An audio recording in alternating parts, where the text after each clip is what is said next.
Mix was about ready to ditch the weird old bastard already. Too slow, too clumsy, too loud. Not even a block into Hollow City, and already they'd captured the attention of one of the Wagoneers, and in her experience you could almost clap your hands in front of their faces, and they wouldn't know it. Experience, though, that was the key word. She had it, and he didn't, and it was probably going to get him killed. But she'd be goddamned if she'd let it get her killed too. She pulled him into an alcove, and they waited quietly until the thing had passed. "You need to rest," she said. "No, I don't need to rest," he snapped. "Keep going." Mix was 17 years old, and anybody on the far side of 50 seemed inexcusably ancient to her, but she reckoned this man to be pretty old even by those standards. He was spry enough to walk through streets cluttered with the detritus and the debris of long abandonment without too much difficulty, but she could see the strain in his face, the sheen of sweat on his forehead. And a respectable pace for an old man was still just a fraction of the speed she preferred to move at while in Hollow City. She'd been stupid to take his money, but she'd always been a stupid girl. Just ask anybody. They turned a corner, and the last checkpoint, a little wooden shack with a lantern gleaming in a window, disappeared from view. It might as well have been 100 miles away. The buildings hulked into the cloudy sky around them, windows shattered and bellied with darkness. The doors of little shops gaped like open mouths. Glass pebbled the sidewalk. Rags of newspapers, torn and scattered clothing, and tangles of bloody meat lay strewn across the pavement. Cars lined the sidewalks in their final repose. Life still prospered here, to be sure. Rats, roaches, feral cats, and dogs. She'd even seen a mother bear and her train of cubs once, moving through the ruined neighborhood like a fragment of a better dream. The place seethed with it, but there weren't any people anymore. At least, not the way she used to think of people. "Dear God," the man said, and she stopped. He shuffled into the middle of the street, shoulders slouched, his face slack as a dead man's. His eyes roved over the place, taking it all in. He looked frail and lonely and scared, which, she supposed, is exactly what he was. Despite herself, she felt a twinge of sympathy for him. She followed him, took his elbow, and pulled him back into the relative shadow of the sidewalk. "Hard to believe this is all just a few blocks away from where you live, huh?" He swallowed, nodded. "But listen to me, okay? You gotta listen to me and do what I say. No walking out in the middle of the street. We stay quiet. We keep moving. We don't draw attention. Don't think I won't leave your ass if you get us in trouble. Do you understand me?" He disengaged his elbow from her hand. At least he had the decency to look embarrassed. "Sorry," he said. "This is just my first time seeing it since I left. At the time it was just chaos. Everything was so confused." "Yeah, I get it." She didn't want to hear his story. Everybody had one. Tragedy gets boring after a while. Hollow City was not a city at all, but a series of city blocks that used to be part of the Fleming and South Kensington neighborhoods, and had acquired its own peculiar identity over the last few months. Its informal name came from its emptiness, each building a shell, scored of life, whether through evacuation or the attentions of the surgeons. The atmosphere had long turned an ashy gray, as though under perpetual cloud cover, even around the city beyond the afflicted neighborhood. Lamps burned all the time, but not in here.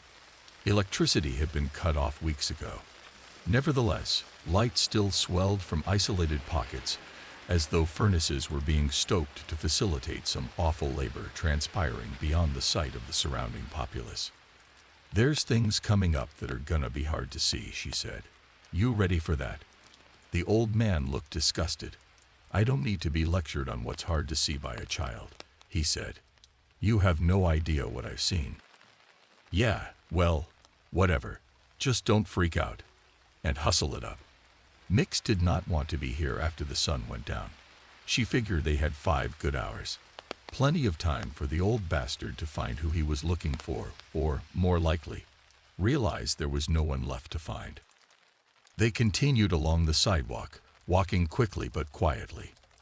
The rhythmic squeaking of unoiled wheels came from around a corner ahead, accompanied by the sound of several small voices holding a single high note in unison, like a miniature boys' choir.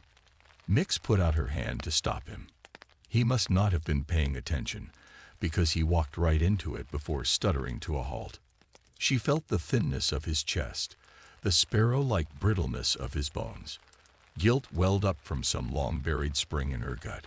She had no business bringing him here on his stupid errand. It was doomed, and he was doomed right along with it. She should have told him no. There were other ways to make money. Another client would have come along eventually, except that fewer and fewer people were paying to be escorted through Hollow City, and those that were tended to be adrenaline junkies who were likely to get you killed, or, worse, religious nuts and artists who felt entitled to bear witness to what was happening here due to some perceived calling. It was a species of narcissism that offended her on an obscure, inarticulate level. A few weeks ago, she had guided a poet out to the center of the place and almost slipped away while he scribbled furiously, self-importantly, in his notebook. The temptation was stronger than she would have believed possible. She'd fantasized about how long she'd hear him calling out for her before the surgeons stopped his tongue for good or turned it to other purposes. She didn't believe the poet, but she learned that there was an animal living inside her, something that celebrated when nature did its work upon the weak. She came to value that animal. She knew it would keep her alive. This sudden guilt, then, was both unexpected and unwelcome. She set her jaw and waited for it to subside.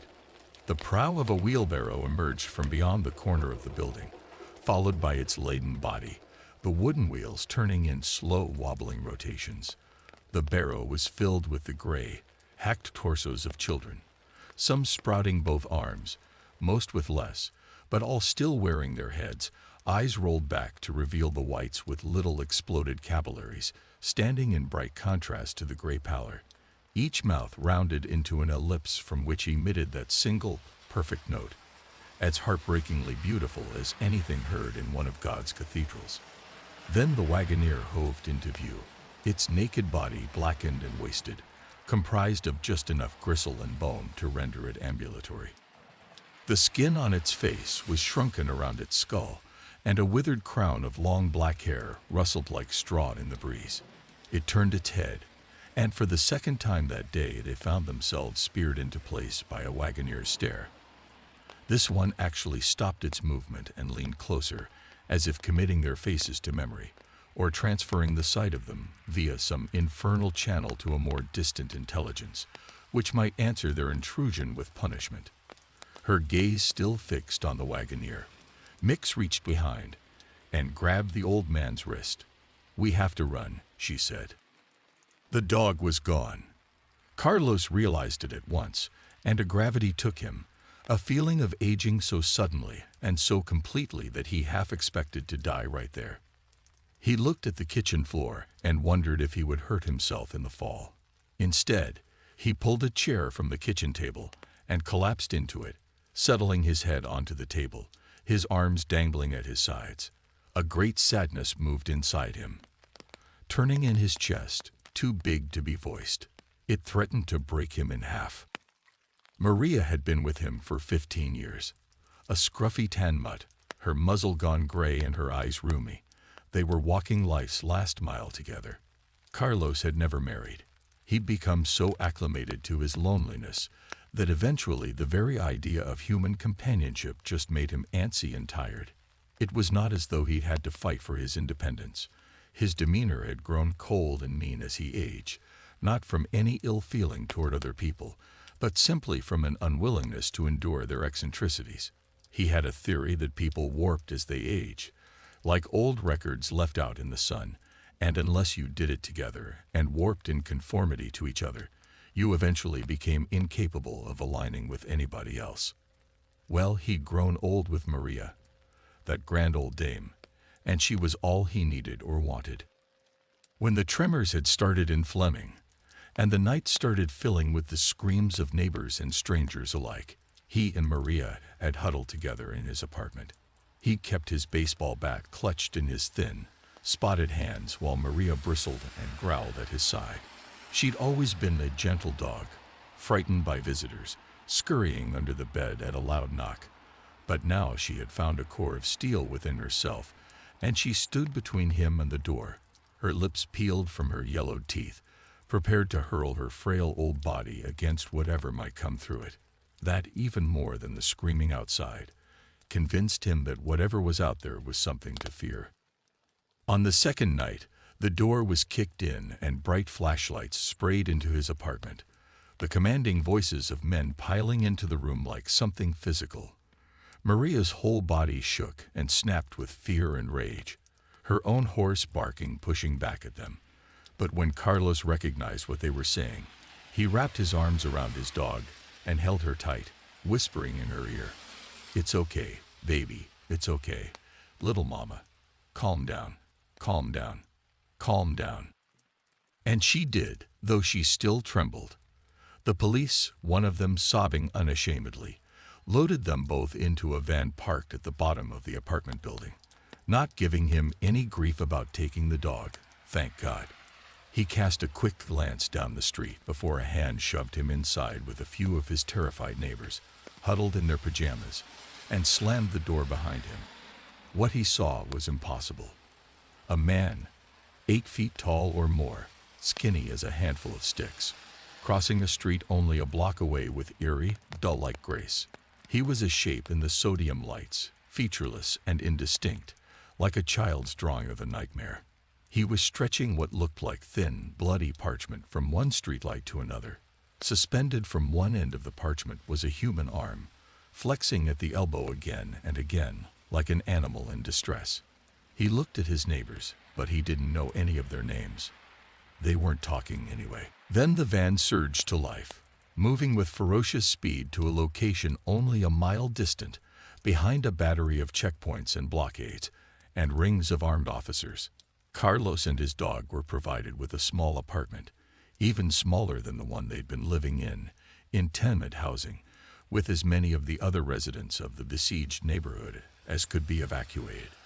The building was overcrowded, and the previous residents received these newcomers with a gamut of reactions ranging from sympathy to resentment to outright anger.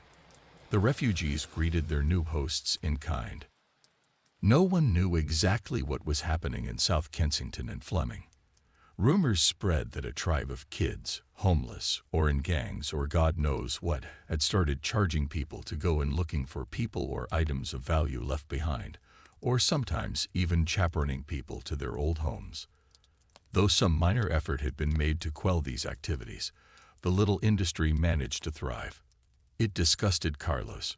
Someone was always ready to make a dollar, no matter what the circumstance. It was thanks to them, though, that news blood back of the old neighborhood transformed, stalked by weird figures pushing wheelbarrows or hauling huge carts of human wreckage, strange music drifting from empty streets, the tall figures, surgeons, some called them, knitting people together in grotesque configurations. Buildings were empty, some completely hollowed out, as though cored from within, leaving nothing but their outer shells. The kids sneaking back inside starting calling it Hollow City, and the name stuck, which was just one more thing Carlos hated. The old place had a name. 2 names, in fact. There was a history there. Lives had been lived there. It didn't deserve some stupid comic book tag. It had belonged to humanity once. A gray pallor hung over the place, slowly expanding until most of the real city was covered. Carlos believed it was responsible for the way people acclimated too quickly to the transformation of the old neighborhoods. Apathy took root like a weed. Police kept up the blockades, but they were indifferently manned, and the kids' scouting efforts grew in proportion. The army never came in. No one in the tenements knew whether or not they were even called. There was nothing about this on the news. It was as though the city suffered its own private nightmare, which would continue unobserved until it could wake up and talk about it, or until it died in its sleep. Carlos was resigned to let it play out in the background. He was nothing if not adaptive, and it did not take long for him to accept his reduced surroundings. It was noisy, chaotic. The walls were thin, but these things had been true of his old apartment too. Sound was a comfort to him.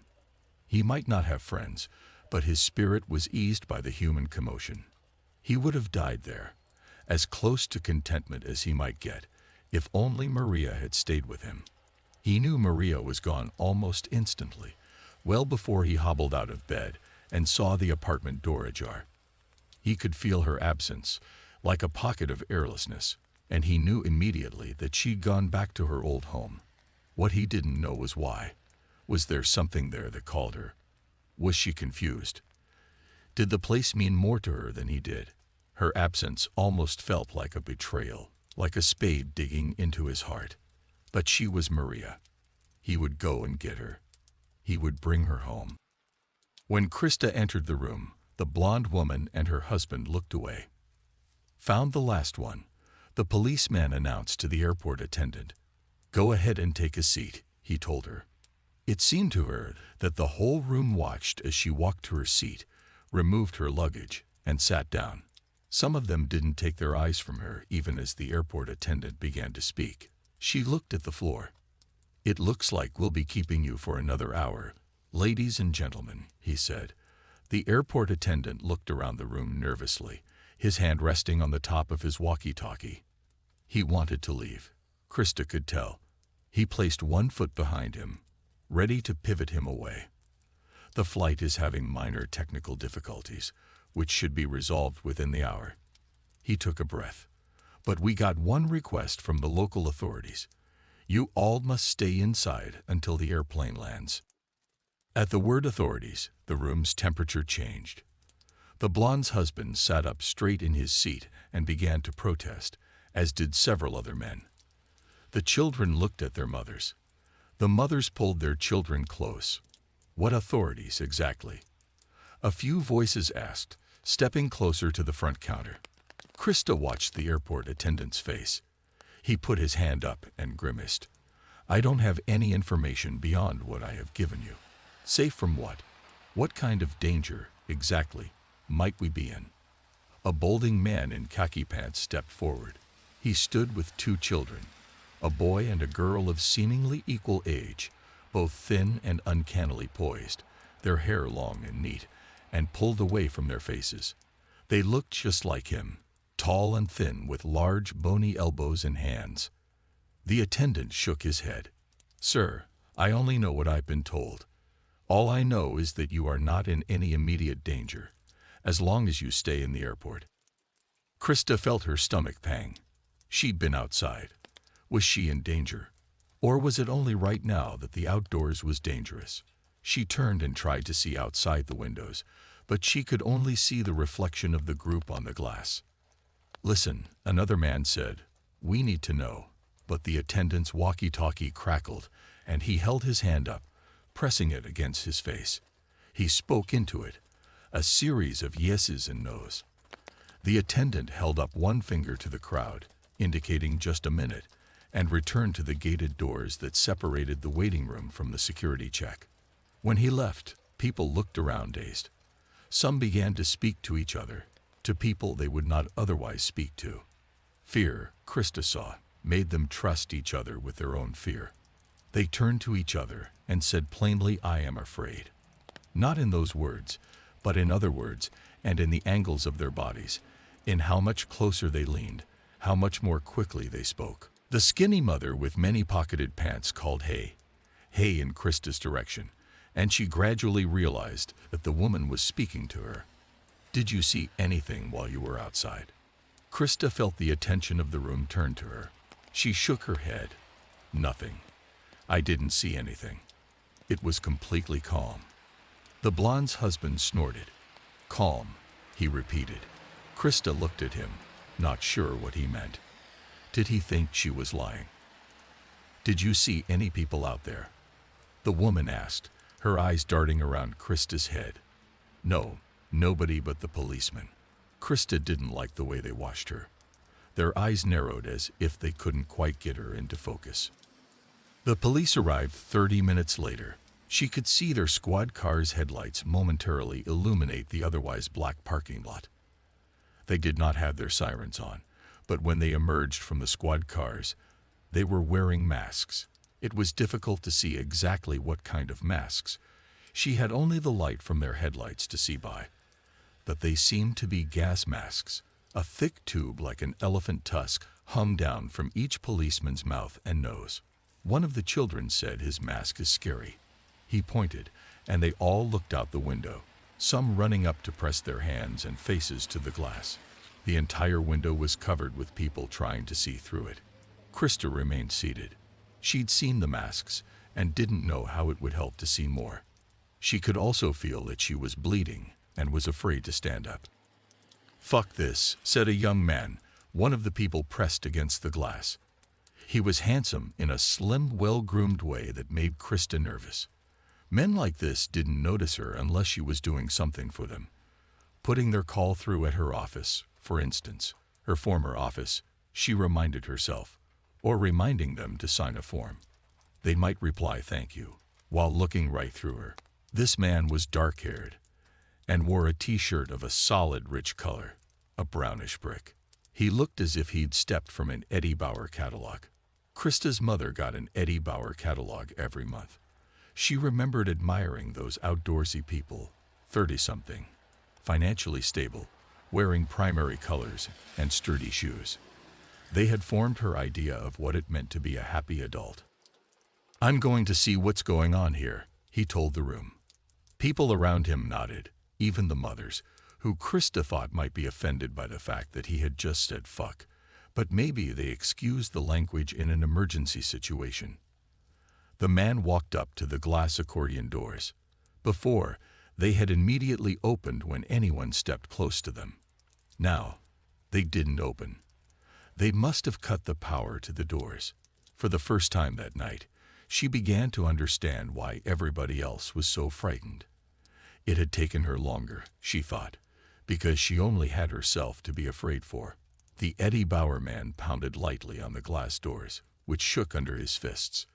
They were not very solid. He could have broken them if he wanted to. "Give us some fucking information." He screamed at the plastic seal in the middle of the door. Krista had an urge to laugh, but she turned it into a cough. She didn't want to offend the man, who had done nothing to warrant unkindness. "It must be chemicals, some kind of chemicals outside," the blonde said. Then she repeated it, looking around the room for somebody to tell. "It must be chemicals. We've been attacked with chemicals, and we're stuck here." Her husband nodded. Some of the men, older ones with children, went to look for the airport attendant and the policeman, who had all disappeared during the half hour before the police in gas masks had arrived. "Did you smell any gas out there?" The blonde turned to Krista. "This is important. Did you smell anything?" She wanted to help the woman. She tried to remember smells. The hedges smelled like pine. The bed of flowers around the industrial complex smelled like fresh manure and maple syrup. "No, I didn't smell anything unusual." Krista shifted in her seat and felt her stomach heave and salt at the back of her throat. She was going to be sick, but she couldn't be sick here, not with them all looking at her, thinking she'd been poisoned. The blonde shook her head and turned from Krista, done with her. "I don't want to die in the goddamn place. I don't want to die." Her husband gathered her in his arms and pulled her away from Krista. He shot her a look of mild anger, as if it were her fault that the woman was upset. Krista stood up, hoping to leave the room for a while, to go to the bathroom and rest her cheek against the cool stall door and be away from the constant noise, the questions. "Mommy." A girl raced down the hallway, almost colliding with Krista as she ran. "Mommy, the water hurt me." The little girl's mouth was red with blood. It smeared her lips like lipstick. At first Krista thought it was lipstick, but it was wet on her hands too, which she held out before her. "What did you do, baby? What happened?" This wasn't the many-pocketed mother, but a more frantic mother, one who wore a jumper and a headband. She was as upset as the child. "What hurt you, baby?" Krista stood in the hallway watching, like everyone else, waiting to hear what was wrong. She stood perfectly still, afraid that moving would collide her with whatever had hurt the child. The child sniffled and hiccuped, but eventually she managed to get something out. She had only taken a drink from the water fountain. It had cut her, and she had come back here to tell her mother about it. As the mother wiped the child's mouth clean with a napkin from her purse, they heard a rustle from the front of the room. The security door opened, and the attendant stepped out, his walkie-talkie crackling. "Good, you're all here," the airport attendant said, surveying the group. He did not seem to notice that they were gathered together strangely. Turned toward the mother and child in the middle. "You might have noticed the police presence," he said. "They are here to secure the airport." He held up his hand when somebody spoke, the tone angry, though they were not able to get out a word. "The plane is scheduled to leave in 30 minutes. It has just landed. We've put a plastic tunnel from the door to the plane, so you don't have to go outside when you board. Just as a precaution, understand?" He paused and looked at the bulky, digital face of his watch. The blonde jumped in, ignoring his still-raised hand. "What's going on? Have we been attacked?" She held a paper towel to her eyes and dabbed beneath them where her eyeliner bled. The attendant shook his head. "No, ma'am, no evidence of that. The FBI determines that. You'll know as soon as I know." The man nodded at them all, and as the questions began, as the mother with the bloody-mouthed child tried to bring the child forward, a paper towel held against the girl's still lips, the man walked fast, almost jogged, back to the gated security area, slid through the smallest possible sliver of open door, and then locked the door behind him. The crowd was still for what seemed like a very long time to Krista, though she knew it was probably only a few seconds. Then the Eddie Bauer man ran up the slight slope to the locked entrance and shook the gate like somebody in a prison movie or a primate behind old-fashioned zoo bars. "We've got a kid bleeding in here. We want to speak to somebody in charge." His voice echoed in the empty security area and bounced back down to the crowd. The mother held her daughter and began to cry. The child was dry-eyed. Everyone was speaking but Krista. Unlike the others, she was uncoupled, without a child or a traveling companion. In Victorian novels, women always went with traveling companions, maiden aunts or cousins to keep them safe from the influence of crowds and sinister men. They also served another purpose, one which Krista had not thought of before. They were for company, somebody to be with, a buffer against loneliness beyond the everyday loneliness of being in one's own head. She usually enjoyed her own company, but her aloneness oppressed her here. Even now, people did not usually travel alone, at least not the way she was, aimlessly and with nowhere to go, no one to care if she arrived or not. She imagined that the others sometimes looked at her sideways, never directly. Krista wasn't sure if she was exaggerating their glances. Her mother said that she tended to suspect dislike where it wasn't present. "You were always a fussy, fearful child," she'd said during her latest visit, after Krista had explained what had happened at her job, with her boss, how she had been shamed into leaving, how he had never called her again. "I'm sure it would have blown over if you'd just waited, if you'd just been a little more goddamn calm about it. Being fearful makes people want to hurt you," her mother had said. "When you shrink away, people want to give you a reason to shrink." Krista tried to breathe deeply to calm herself. She opened her bag and took out her book. She had read only one half sentence. Wild animals added danger to the American wilderness, and here, too, the element of the unknown intensified feelings, before she felt her stomach tighten. She had the urge to stretch out on the floor until the sickness passed, but she couldn't. She put her book away and rose. As she stood up, the blonde, now sitting with her head between her hands, the empty pizza box occupying the seat next to her, turned to watch. "Are you sick or something?" The woman looked at Krista, though she kept her head in her hands. "I'm okay," Krista said. "Just had too much water." Her mother had always called her period her monthly friend, and Krista had been encouraged to adopt similar euphemisms for bodily functions. Going number 2. Making water. Making wind. She couldn't imagine answering the woman's question truthfully. The woman pursed her lips and nodded, but turned to Krista again, her face still blank. Sure you didn't pick up something from outside? You went farther out than any of us.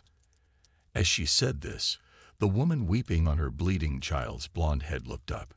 Did you drink out of the water fountain? Did you get something from outside on the fountain? Krista shook her head, rising again. No, I have my own water. I swear, there's nothing wrong with me. Nothing was wrong outside when I was out there. She looked at the two women, both staring at her, their mouths hardened, their teeth not showing. Excuse me, she told them, as if ducking away from a dinner party. I have to use the restroom. In the bathroom, Krista leaned her warm forehead against the bathroom stall, then thought better of it, and pulled away. She didn't know it was safe to touch. Maybe she was getting poison on everything she touched. The woman's fear was convincing. In the stall, she knelt and rested her head in her hands.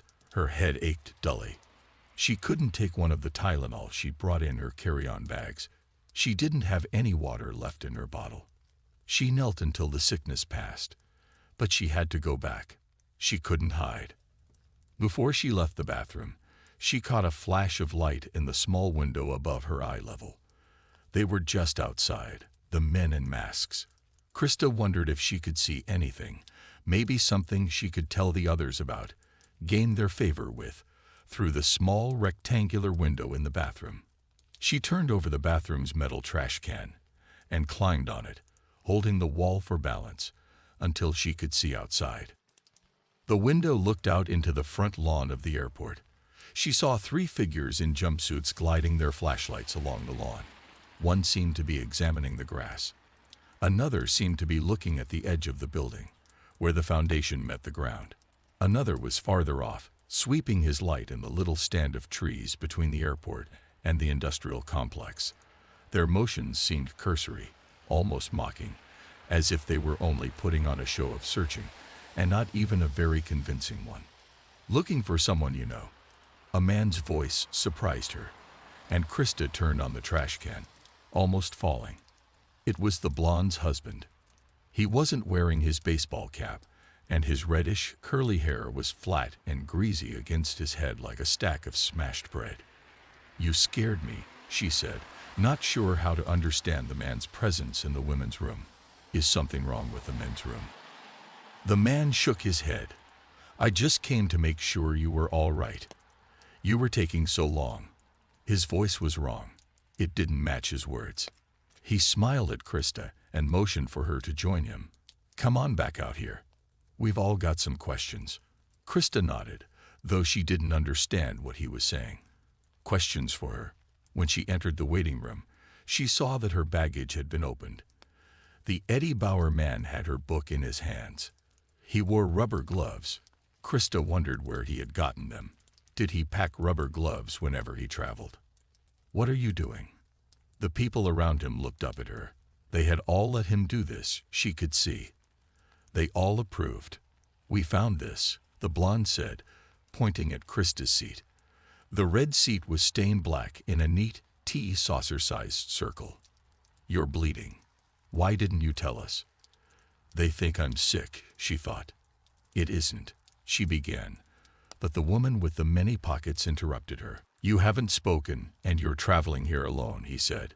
You go outside right before the attack. You visit the restroom 5 or 6 times after. You don't call anyone to let them know what happened. You don't ask any questions, and you don't seem to be fazed by what's happening here. The woman held her hands up, palms to the sky. What are we supposed to think? Listening to the woman, Krista almost felt convinced of her own suspicious behavior. She was vaguely afraid that they would find her out. But there's nothing to find. She soothed herself. There's nothing wrong with me. I'm only alone. There's nothing wrong with that. You can't do this to me, she said instead, the words surprising her. How dare you do this to me? The words seemed familiar, like something she had seen on television, and they made her feel powerful. She wanted to hit the Eddie Bauer man and take back her book back. She wanted to make the blonde stop smiling or smirking or whatever she was doing with her mouth. What, do you think you are some kind of important person? That you're better than the rest of us? This was from the blonde. She crossed her arms over her chest. Krista imagined that this was the way she stood when scolding her children. I am important, she told them, not sure what she was trying to say. Tell them about your monthly friend, she told herself, and almost laughed out loud. I'm as important as. She stopped when the lights went out. A few of the children screamed, and the mothers hissed words of comfort. Krista didn't move. It seemed safer to stay where she was. No need to drag it out. No need to make things harder on everyone. Though it was dark, she could hear the rustle of someone moving toward her. Everything had gone lax at the border to the old neighborhood. The checkpoints seemed to be devoid of the police altogether. Only these kids now, living in makeshift shacks, sleeping on mattresses harvested from local housing, or perhaps from the afflicted area, living out of boxes and suitcases and school backpacks.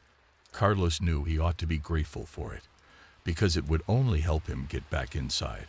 But a part of him couldn't help but despair for the continued decline of responsibilities and standards in the hands of this privileged youth. It's good to be old, he thought. I'll be dead before they've finished their work on this world. It took a while to find anybody willing to give him the time of day. He knew they considered him too risky, old, slow, fragile. But eventually he found one who would. A girl with a shaved head, dressed in a dark blue hoodie and jeans, who called herself Mix. Ridiculous name. Why did they do that? Why couldn't they just be who they were? She considered the 3 crumpled 20s he offered her, and accepted them with poor grace. She turned her back to him, reaching into a box she kept by her sleeping bag and jamming it with bottles of water, a first aid kit, and what looked like a folded knife. She interrogated him as she packed. What are we looking for? Maria, he said. She stopped, turned and looked at him with something like contempt. You know she's dead, right? No, I don't know that at all. Do you know anything about what's going on in there? He flashed back to the tall man, one of the surgeons, he supposed, stretching the twitching human parchment between streetlights. Sure, he said. It's hell. Who knows what the fuck it is, but there's no one left alive in there. At least, no one that can be saved. A swell of impatience threatened to overwhelm him. He would go in alone if he had to. What he would not do was stand here being condescended to by an infant. Do you want my money or not? Yeah, I want it. But you have to follow my rules, okay? Stay quiet and stay moving. Keep to the sidewalks at all times, and close to the walls when you can. They mostly ignore stragglers, unless they're traveling in big groups or making some kind of scene. If one of them notices you, stay still. Usually, they just move on. What if they don't? Then I make it up on the fly, and you do exactly what I fucking say. She waited until he acknowledged this before continuing. And whenever we realize this Maria or whoever is dead, we get the fuck out again. Like, immediately. She's not dead. Mick zipped up her backpack and slung it over her shoulder. Yeah, okay.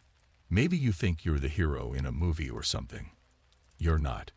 You're just some old guy making a bad choice. So listen to me. Once I'm sure she's dead, I am leaving. If you come with me, I'll make sure you get back out safe. If you stay behind, that's on you. Fine. Can we go? Yeah, let's go. Where are we looking? Home. She'll have gone home. He gave her the address. She sighed. Old man, that building has been cored. There's nothing inside. That's where she is. Mix nodded, already turning away from him. Already, in some sense, finished. Whatever you say. She yanked him around, as close to panic as she'd been in weeks, and they walked briskly back in the direction they'd come. She wanted to run, but either he couldn't or he wouldn't.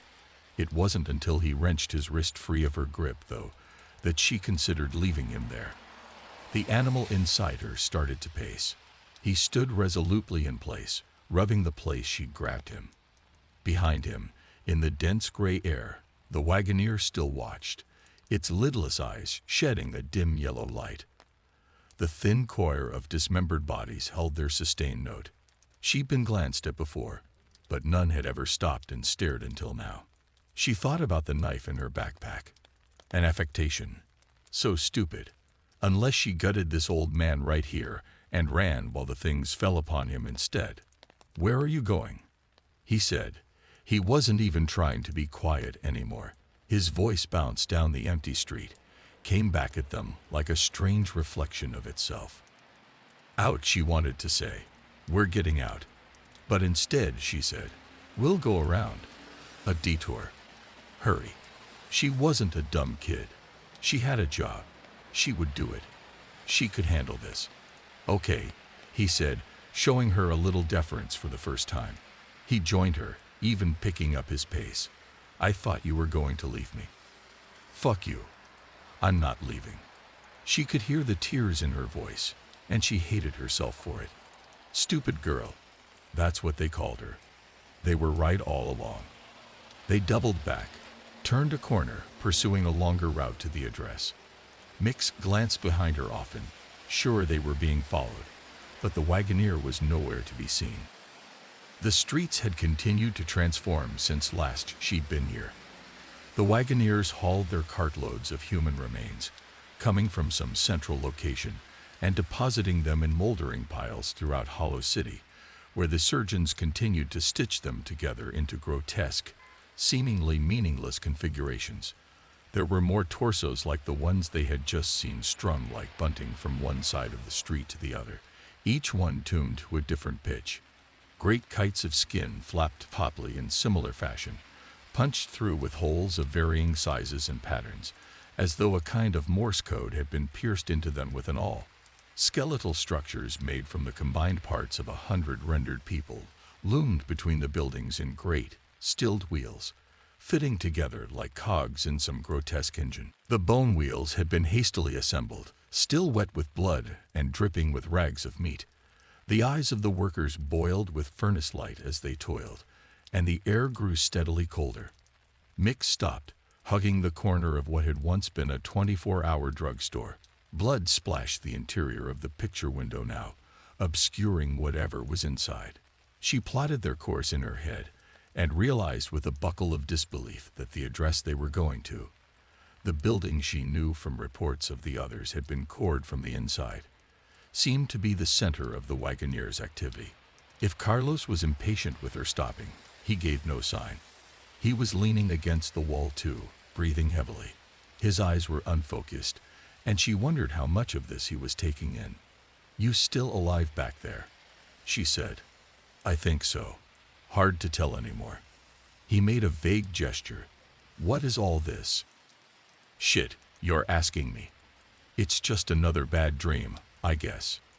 You're the one with all the life experience. You ought to recognize one by now." When he didn't respond, she said, "So, you've seen enough now." "What do you mean?" She pointed ahead, to where his old apartment building hulked into the sky a little over a block away. The desiccated bodies of the Wagoneers came and went from inside with a clockwork regularity. "There's no one left in there, old man. That's fucking Grand Central Station." "No, she's in there." For a moment, Mix couldn't speak through the rage. The degree of obliviousness he was displaying, the absolute blind faith in an impossible outcome, had just crossed the border from desperate hope to outright derangement. He was crazy, probably had been for some time. And now he was going to get them both killed. Or worse than killed. The thing inside her paced and growled. She was ready to let it out at last. She felt a curious dread about it. Not at his fate, he'd bought that for himself. But at the simple act of walking away, and at the border she would be crossing within herself by doing it. It was one she had always taken pride in being ready to cross, but now that the moment had come, she was afraid of it, and afraid of the world that waited for her on the other side. She pressed her forehead against the wall, closed her eyes, and listened to the strange sounds the new architecture of flesh created around her. The gorgeous notes, the flag-like snapping, the hollow tone of bones clattering in the wind. It reminded her of the various instruments in her school band, tuning themselves before a concert. She heard him breathing beside her, too, heavily and quickly, as he expended what she knew were his final energies on this suicidal quest. So who is she, anyway? Your wife? Your daughter? No, she's my dog. It was as though he had said something in a foreign language. She needed a moment to translate it into something she could understand. When it happened, the last beleaguered rank of resistance inside her folded, and she started to laugh. It was quiet, almost despairing, and she couldn't stop it. She pressed her face into the stone wall and laughed through her clenched teeth. The absurdity of it all. She's my dog, Carlos said, a little defensively. She's my only friend. I'm going to bring her home. Your home is gone, she said, the thin stream of giggles reaching its end, giving way instead to a huge sadness, the kind that did not seem to visit her but instead emerged from within, as much a part of her body as a liver or a spleen. She wanted to hate the old man, but what she felt for him wasn't hate. It was something complicated and awful and unknown to her, but hate was too simple a word to describe it. If she had ever loved a child still innocent of its first heartbreak, she might have known the feeling. But she wasn't a parent. And anyway, she couldn't remember love. A dog, she said. Carlos stood beside her, the aesthetic of hell manifested around him, an abyssal acoustic being built by its wretched servants, and he looked like what he was, a slumped, fading old man, lonely in the world, but for one simple animal, and fully aware of the impossibility of retrieving it. His speech was defiant, but his mind had already recognized the truth, and she could see it erode him even as she watched, like a sand dune in a strong wind. Somewhere in this bloody tangle of bone and flesh, maybe even some still muttering faces affixed to a wall with an unguent excreted from the lungs of the surgeons, were her parents, their cold anger still seeping from their tongues, their self-loathing and their resentment still animating the flayed muscles in their peeled faces. She could hear them as clearly as, "Stupid girl. God damn them anyway." "All right," she said. "Let's go get your dog." Ever. The girl was careful, but there was no need to sneak. What could they do to him? Death wasn't shit. Carlos knew he should tell her to leave.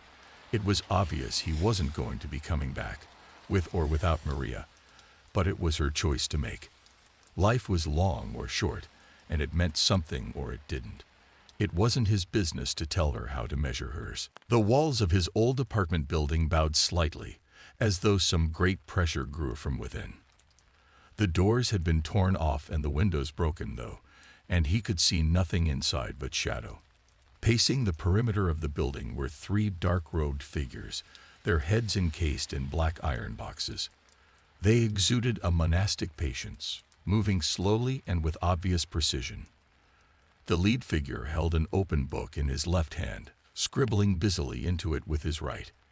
The one in the middle swung a censer, a black orb from which spilled a heavy yellow smoke. The scent of marigolds carried over to him. The figure in the back held aloft a severed head on a pole, which emitted a beam of light from its wrenched mouth. Carlos waited for these figures to pass before approaching the doors as casually as if he belonged there. Mix made a sound of protest, but he ignored her. A surgeon emerged from the doors just as he reached them, stooping low to fit, but though it cast him a curious glance, it did not interfere with him, or even break its stride. It stretched itself to its full height and walked away, thin hands trailing long needles of bone and bloody thread. It moved slowly and languidly, like something walking underwater. He moved to enter the building, but Mix restrained him from behind and edged in front of him instead. She held her left arm across his chest, protectively, as they crept forward. In her right, she held the knife she'd stashed in her backpack, unfolded into an ugly silver talon. He didn't know what had changed her mind about him, but he was grateful for it. Though barely enough light intruded into the building to see anything by, it was immediately obvious that the girl had been right. The building's expansive interior had been scooped clean, leaving nothing but the outer walls, like the husk of an insect following a spider's feast. A great wet hole had opened in the earth beneath it, almost as deep as the building's foundation. The hole looked like a gaping wound, raw and bloody, its walls sloping inward and meeting 100 feet down in a moist, clutching glottis. Above it, the walls and ceiling had been sprayed with its meaty exhalations, red organic matter pasted over them so that they resembled the underside of a tongue. Bodies of residents who'd been unable to evacuate were glued to the far wall with a thick yellow resin. Even as they watched, one Carlos recognized as a young cashier at a local takeout was peeled from his perch and subjected to the attentions of a cleaver-wielding surgeon, who quickly quartered him with a series of heavy and efficient chops. The cashier's limbs quivered yet, and his mouth gaped in wonderment at his own butchering. But instead of a cry or a scream, what emerged from him was a pure note, as clean and undiluted as anything heard on earth. Tears sprang to Carlos's eyes at the beauty of it, and ahead of him Mix put her hand over her lowered face, the curved knife glinting dully by her ear, a gesture of humility or of supplication. "Maria," Carlos said, and there she was, snuffling through piled offal in a far corner, her snout filthy, her hair matted and sticky. The laborers of hell walked around her without concern, and she seemed undisturbed by them as well. When she heard Carlos call her name, she answered with a happy bark and bounded over to him, spree for the moment, slamming the side of her body into his legs and lifting her head in grateful joy as he ran his gnarled fingers through her fur. Carlos dropped to his knees, heedless of the bright pain, of how difficult it would be to rise again. His dog sprawled into his lap. For a moment, they were happy. And then Carlos thought, "You left me. You left me in the end. Why?" He hugged his dog close, burying his nose in her fur. He knew there was no answer beyond the obvious, constant imbalance in any transaction of the heart. "You don't love me the way I love you." He forgave her for it. There really wasn't anything else he could do. Mix watched them from a few feet away, the knife forgotten in her hand. She knew why the dog had come here. She could feel it. If the old man would leave the animal alone for a moment, he would too. The sound coming through that great, open throat in the ground, barely heard but thrumming in her blood, had called it here. She felt it like a density in the air, a gravity in the heart. She felt it in the way the earth called her to itself, with its promise of loam and worms, so that she sat down too, beside them but apart, unwelcome in their reunion. "Stupid girl, you weren't invited. You don't belong. You never did." The sound from the hole grew in volume. It was an answer to loneliness, and a call to the forgotten. It was hell's lullaby. And as the long tone blew from the abyss, it filtered out through the windows and the doors, and it caught in the reed-like parchments of skin, and set them to keening. It powered the wheels of bone so they clamored and rattled and chimed, and it blended with the chorus of notes from the suspended bodies, until the whole of the city became as the bell of a great trumpet, spilling the mournful beauty into the world. Every yearning for love rang like a bell in the chest. Every lonely fear found its justification. The clangor of the song kept rising until it filled the sky. Their ache stretched them until their bodies sang. In dark fathoms, something turned its vast head and found it beautiful.